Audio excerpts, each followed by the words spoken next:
काय सोडवायचं आपल्याला?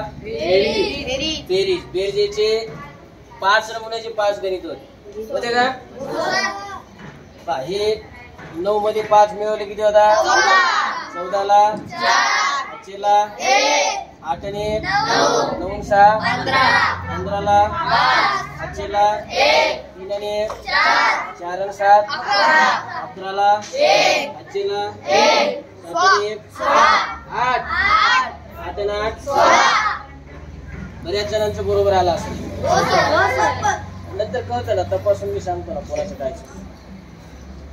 आता दुसरं होतं दशांशाची बेरीज, आहे का? इथं काही नाही म्हणजे काय राहतो रे? 0. 9 2 11 ला 5 ला 8 ने 9 9 18 ला 5 ला 2 दशांश एक नाही, फक्त एकच दशांश द्यायचं. 2 आणि 1 3 आणि 6. आता हातचे नाही, काही जर हातचे घेतले असतील चुकून.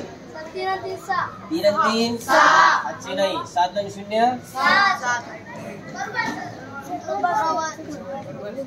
आता 3 संख्यांची बेरीज. 8 आणि 9 17 17 आणि 4 21 ला 5 ला 9 आणि 2 11 11 आणि 8 19 19 आणि 5 24 ला 5 ला 2 आहे का?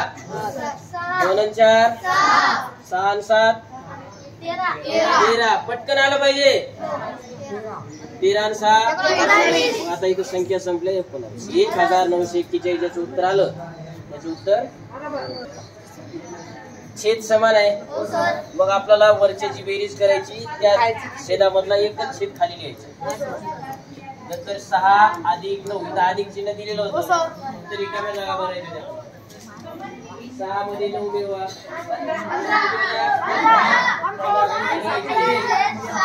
मात्र छेद जसा आहे तसाच. काही जण 7 आणि 7 14 केले असतील. फक्त वरच्यांचीच बेरीज करायची. आता इथं बघ, 4 न 1 ला गुणायचं.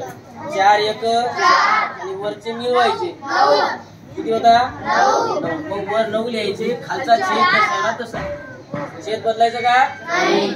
आता इथं 4 3 तसंच 12 आणि 2 14 वर लिहायचे. खाली त्याचा छेद 4 आहे. आता इथं छेद समान आहे का नाही, म्हणून तो एकच छेद द्यायचा. 9 अधिक 14 इथं 9 अधिक 14 9 आणि 14 किती होता? 23. आणि खालचा छेद जशाला. सोपं होतं की नाही बेरीज? बऱ्याच जणांना 5 पैकी 5 मार्क मिळालेले असतील. काही जणांचं थोडंफार चुकलं तर मार्क